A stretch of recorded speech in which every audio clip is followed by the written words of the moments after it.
to Heart Mia Moore. And we're so glad to have you here with us on this evening. Today we have special guests, as you see. It's not just myself, Coach Charletta, and your girl, Elle. Today our guests we have Ricky. How y'all doing? And we have Leroy here.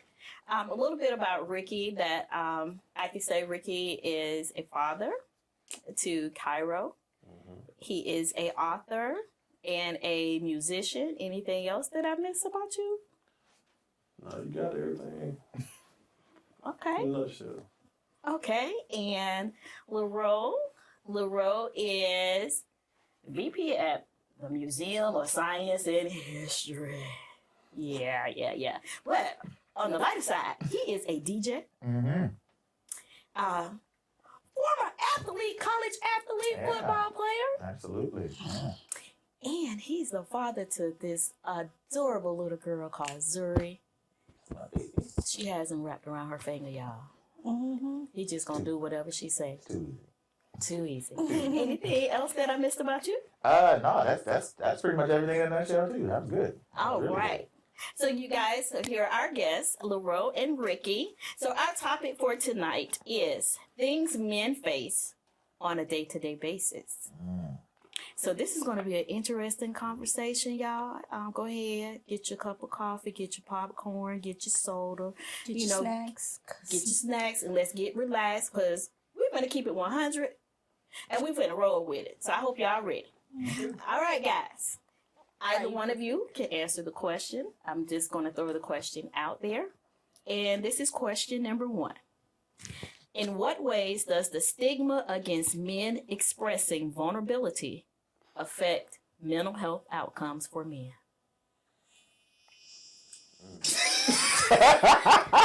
Okay. All right. Could have warned me on that one. Yeah. Oh man, that is vulnerability. Mm-hmm. It's like I can speak for myself. It's non-existent. You can't really show you vulnerable. You gotta walk out with a mean mug on your face. I'm the hardest thing walking. Or I got tattooed. Or gold grill dreads or whatever. You gotta put on this persona like you can't show no emotions. Mm-hmm. So when you get to behind closed doors, you feel like, dang, I got feelings, but you don't know how to express it. So that's why you see a lot of kids out making the angry type of music. I run this block, I run that block, but not understanding like, hey, there are different avenues to express yourself. So, but until somebody make the avenue a safe haven so they can do it, mm-hmm. then it's just gonna be a repetitive emotion. Mm-hmm. Mm-hmm. Wow. What's your thoughts? Man, hey, Ricky's spot on with that, right? Vulnerability doesn't exist for black men in our community, right? It's all wrapped up in that persona of toxic masculinity. Like Ricky said, you got to be hard all the time. You got to be tough all the time. You cannot be weak at any moment because weakness equals failure, and weakness shows you not being the man that you're supposed to be, right? Again, toxic masculinity, the cycle, and it's perpetuated from everybody, right? We give it to other black men, we get it from black women, we get it from the white people, we get it from anybody that's not in our culture. So vulnerability doesn't exist. It just doesn't. And what Ricky said, man, you got emotions and feelings. We bottle it up, we keep it inside, and it does not bode well for our emotional state until we rupture or there's something that meets us even harder or heavier. Yeah, we're not allowed to be vulnerable. And listening to you guys say that, do you think is something that's cultivated even the more from when you're little boys? Because, I've seen it many times with my little cousins and different ones. Shut up, boy. Don't you cry, boy. You got to be tough, boy. Man up. Wipe your face. Do you think that's the main reason that it's like that for you guys? Yes, because, from my, granddad and stuff like that, hey, you fall on shit you're going to instantly cry. Get up. Man up. You don't need to cry. So, okay, you try to do it. Mm-hmm. Then you get older, you try to do it again. Eventually, when you have kids, you end up passing that trait on to them. Mm-hmm. And that's one thing I had to learn from the mother of my child.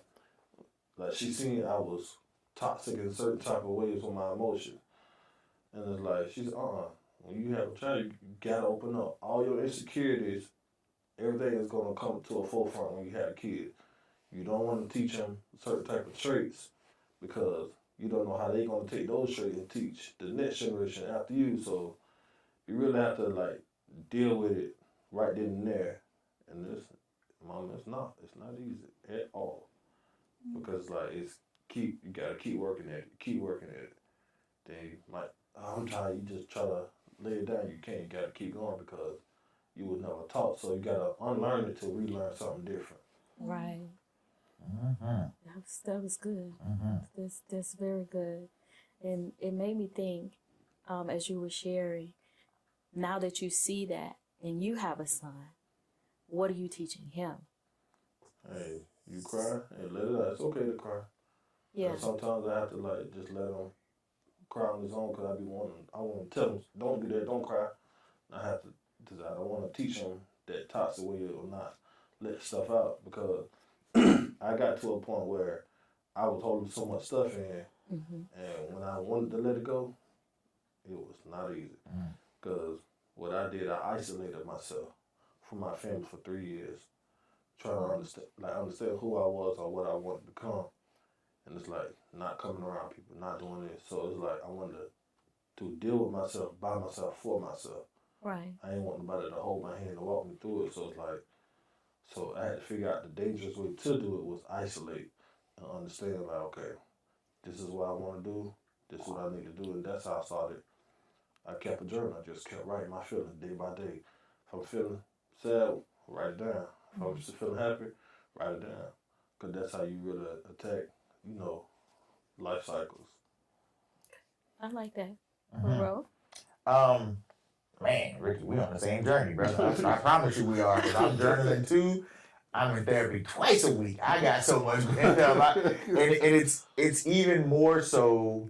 It's even more so prevalent, I would say, in my life. I grew up with 5 brothers, and my dad is a Marine. Ooh. So there was no way that you could be weak or vulnerable in that house. It was like a pack of wolves. They saw vulnerability, they taking it. Like they capitalizing on it. I done had my food stolen. And I'm the youngest of 5. Oh man! So and I was the smallest. So it was a total dog eat dog kind of scenario. So I didn't have the room and the space to be like, oh, this is how I'm feeling right now. And even if I did, I had not 5 people, I had 6 people, right? Because you take my 5 brothers and my dad on top of that, right? It's shut up, don't be like that, quit crying. Get up, rub some dirt on it, right? That kind of situation. From 6 people, I was like, I'm exhausted. And you just don't have the emotional vent. You can't get it out.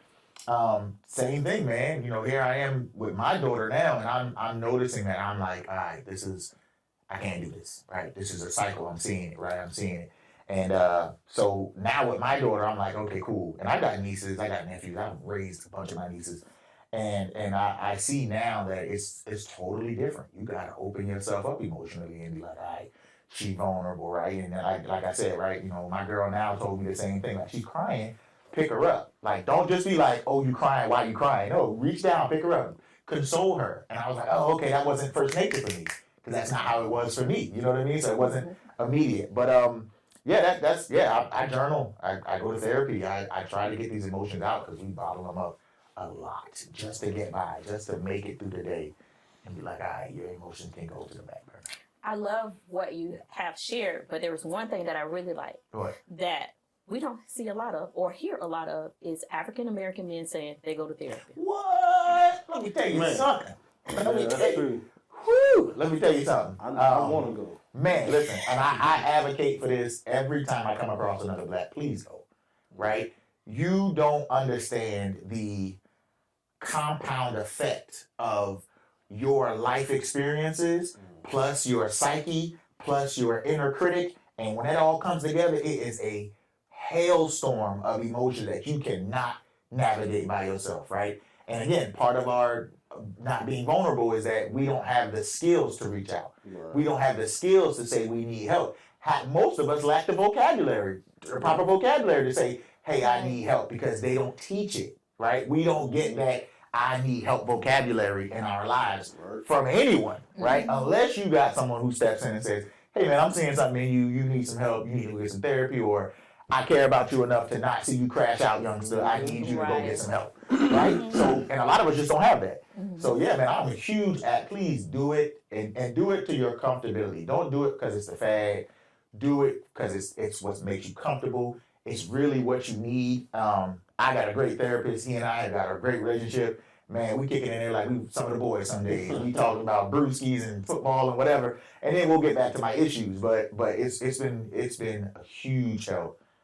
Mentally, I already got a stressful job. We live in a stressful country. I'm public enemy number one because I was born the way I was born. Right. I need help. Right. I need help. And that's something to think about, because I think about it myself, and lately I've been processing it, because to think, you guys, when you walk out the door, first of all, your greatest battle already is the color of your skin. And then when you walk out the door, your next battle is the whole world out there. Then your third battle is you just on the road minding your business, and people got a whole attitude just because you a black man driving a car. Then you get to work. Then you got another whole scenario of things that's going on. And then you go through this all day long. Yeah. The things that you guys face. And I think so often people don't think about what you all really face on a day-to-day basis. On top of, in our culture, we've always been taught, oh, don't go to therapy, don't go to this. That means you crazy. No, it's not you crazy. Get you a therapist. I am a proponent. Get you a therapist. Get you a coach.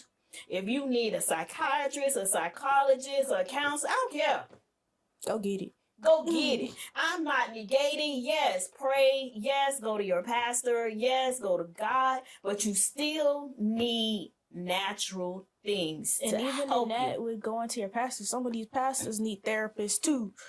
Because Same. there are so many of like church folks, and I know it's a very taboo topic, but a lot of church folks are causing the problems that some of these people have. And they don't see anything wrong with it because, oh, that's how I grew up. That's how the church that I went to that trained me was. But just because that's how something started doesn't mean that's how it has to end. And you're corrupting a whole nother group of people because you refuse to get help for yourself because, oh, that's just how it's supposed to be. Even though you yourself feel like this doesn't feel right. So what you're saying is, it kind of go back to the other topic we had, parenting from a wounded place. So they pastoring out of their issues and out of their wounds. And therefore their wounds is creating other issues and other traumas in other people's lives because they haven't themselves said, I need help. Exactly. Man, let me take some. I would never be a pastor. I would never do it. Not because I don't think that it's a worthwhile job. I'll never do it because I can barely deal with my problems. Now I got a congregation of 200, and Sister Odell lights finna get cut off. Sister Odell, I don't know what you're doing, stay out of the gambling house. Right? Deacon Smith, fooling around. Now I got to deal with Mrs. Smith, Deaconess Smith. I couldn't do it. I just don't have the bandwidth. Mentally, I'd be exhausted. Day one, I'd be like, all right, cool. I can't be your source of strength and my source of strength. I don't have that much strength. Look, I would never be a pastor. I couldn't do it. Yes. So, Elle, you have a question for the guys? I do have a question. That was the maniacal laugh for me. Y'all gotta understand, like they know me for real. Okay, but before you do that, let's take a quick commercial break. So, guys, we got to pay the bills, and we're going to pause for just a moment. We'll be right And back. we'll be right back. Hey, you. Yes, you. I know life is lifing, and sometimes you feel like, what am I going to do? Well, listen. When you feel like, hey, I'm stuck, I don't know how to get from here to there, well, guess what? Give me a call. Coach Charletta at Masterpiece Services and Solutions at 904-274-0947. Let's work together. Let's find the tools that will help you come up with solutions to your problem. And we are back, guys. And Elle is going to pick up where she left off. You guys ready? I guess. I hope so. Have you ever felt pressure to suppress your emotions in order to conform to societal norms of masculinity? If so, how did it impact you? Ride it from the inside up. Ooh. You said ride it from the inside. No roots to get water and stuff like that. I can say not understanding what's going on, but you want to fit in with everybody. Mm-hmm. Fitting in, peer pressure is one of the most dangerous things out there. Everybody want to be like, everybody want to be this, everybody want to be something until it's time to be something. Like you have to understand, like, stuff don't happen overnight. You got to work towards it. You know, if you want to better your emotions, your fatherhood, just you being a better person, you got to work at it. It don't come overnight. I thought it did. And it came out bad. So, so you got to just understand and, you know, seek help. Like he man said, hey, you need to go talk to somebody, go do it. At first, I did not want to do it. Oh, I'm weak, you know, stuff like that. And just overall, just do what you need to do to become better.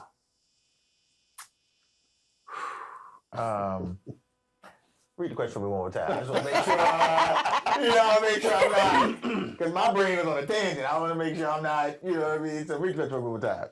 Have you ever felt pressure to suppress your emotions in order to conform to societal norms of masculinity? If so, how did it impact you? Man, that's how much time we got? because it's crazy that you would say that. That question is a very complex question because I've always had to do that. I'm a very outspoken person. I want to express I need to do it. I have to. I must. And there have been situations in my life where I just haven't been able to do it, and it's because if I say something, then that's gonna be a problem. Like I'm that kid that's going like, you know, quiet as it's kept. I'm gonna call, hey, wasn't you kissing that lady yesterday? Like I'm that kid. Like, you know what I mean? I'm like, wasn't you kissing that lady yesterday? Like, you know, so it's been plenty of times where I had to suppress how I truly felt to just exist, just be in a space, right? Even I would say, man, probably just one aspect of my life, probably most of my professional career, having to muffle the black man inside me not to be the angry black man. Having to muffle that in a PWI situation, right? In a boardroom where you the only black face. And you like, oh, this is some bull. But you can't say it. Like, you know, because it's gotta conform into what's proper, what's corporate, what's professional. And then there's times outside of that, man, where, you know, like I said, you know, playing college sports, there are times where you're like, I disagree with that. And the coach is like, I don't care what you disagree with. Like, we gonna do it anyway. I'm like, hey, look, you putting us at risk. But you gotta go along to get along. So you suppressing how you feeling inside, and it's he right. It's poison. It kills you from the inside out because you feel like you just like your wings will get clipped every single time. Eventually, you ain't clipping nothing but bone. That was deep. That was Okay. Clipping nothing but bone. Yeah, that's what it is, right? Yes. We're going to take a cinematic pause on that. and we all was like, Woosah, man, woosah. ooh, that was, ooh. Yeah. Wow. Well, I got another deep question for y'all. Okay. How does cultural or familiar expectation influence the way men cope with stress or difficult emotions? Wow. You don't. You don't. Stress, hold it in. How I dealt with it was when I isolated myself for 3 years. So I had to, instead of asking for a way, I had to find a way out. So normally what I used to do is I wake up. Okay, I know you stressed. I know you got this against you. I know the word doing this. Okay. but what about you? Like, look in the mirror, say, I love you. I forgive you. I understand you're going through this, but still, I got you. Yes. So that's how, I dealt with stress and, not being, misunderstood, not talking and stuff like that. So it's a lot of work. And you just gotta understand, like, life ain't easy. It's not. It's not.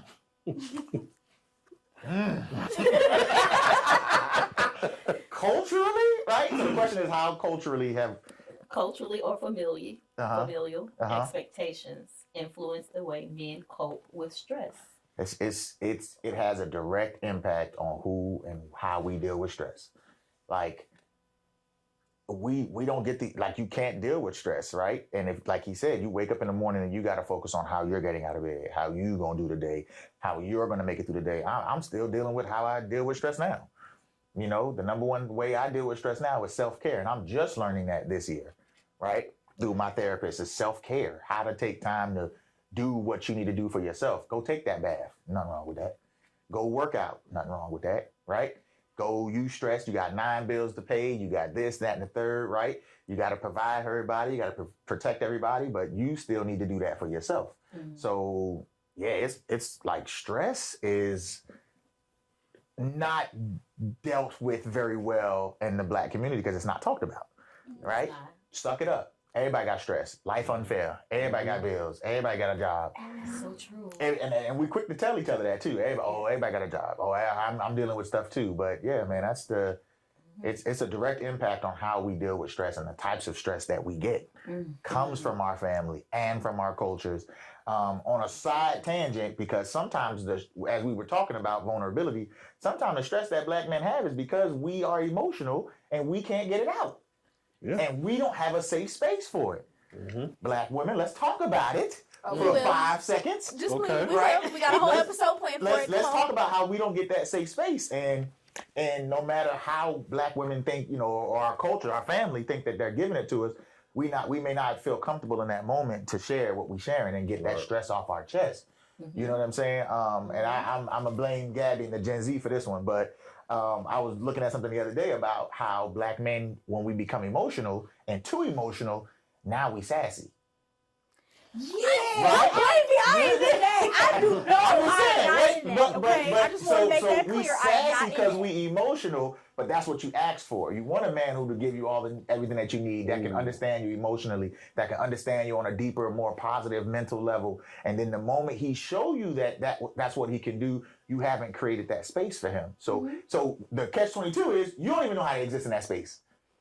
Because you've never had a Black man to do that to you. Emotional intelligence. Thank you. So you want a space. Welcome to my soapbox. Hey y'all. You want a space, but you can't exist in that space. Yep. And then because you have never cultivated that space or existed there, when I step in and I'm giving you what you asking for, now it's a problem. Son, I'm so glad you said that. Thank you for saying that because I'm just saying that's the truth. This is very much so true because we are advocates, and I heard that conversation about men being sassy too. I'll hop back on that in a minute. But we are quick to say, provide me a safe space.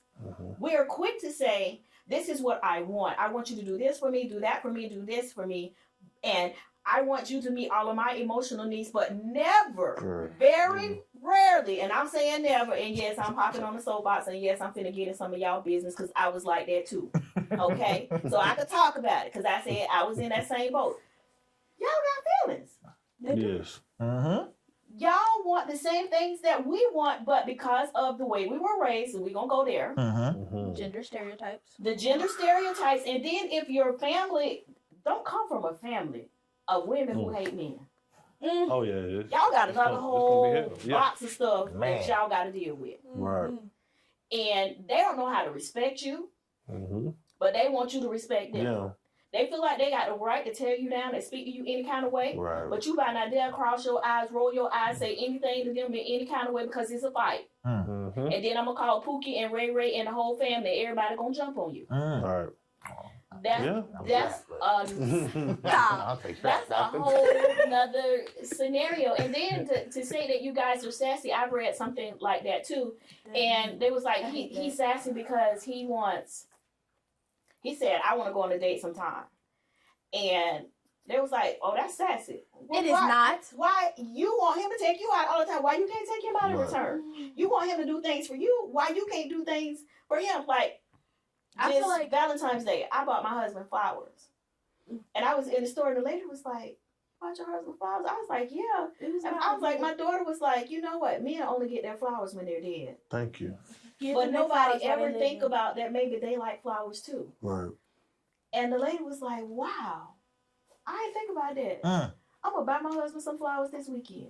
Sometimes it takes conversations and to deal with the mindset of how we are raised to change the narrative, how we treat you all. Mhm. And it's not till we have conversations like these that help change the narrative of how we treat the men in our culture. Now, we've been talking about African American men, but I can only imagine how it is in the other cultures. Right. I mean, men get dogged horribly, Publicly. real bad. Mhm. But it's good to have you guys have this conversation and to speak out loud about it because it is truly a necessary topic. It's a necessary topic, but it's also nice that you see that you're not by yourself. Mhm. That you're not Yes. the only one going through through this. That it's not just you. And I feel like a lot of times sometimes that's how y'all feel, like it's just me, like I'm the only one going through this. Man. Man. But to hear somebody else talk about it, be like, okay, so it's not just me. It's All not right, just cool. me. Yeah, it's not just That's me. cool.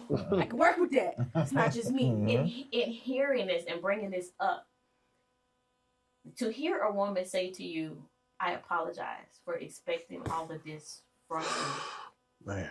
and I should be providing the same thing to you. How would that impact you all to actually hear a woman be able to acknowledge, you know what, I screwed up, I dropped the ball, I did this, and then they want to apologize and work on it.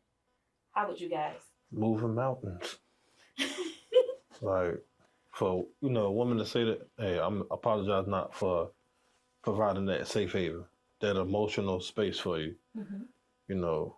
Like, you got to reciprocate. If you want me to do it for you, you want me to provide and protect you, I need you to provide and protect my feelings. Right. Same way you want to go out on a date, same way I want, vice versa.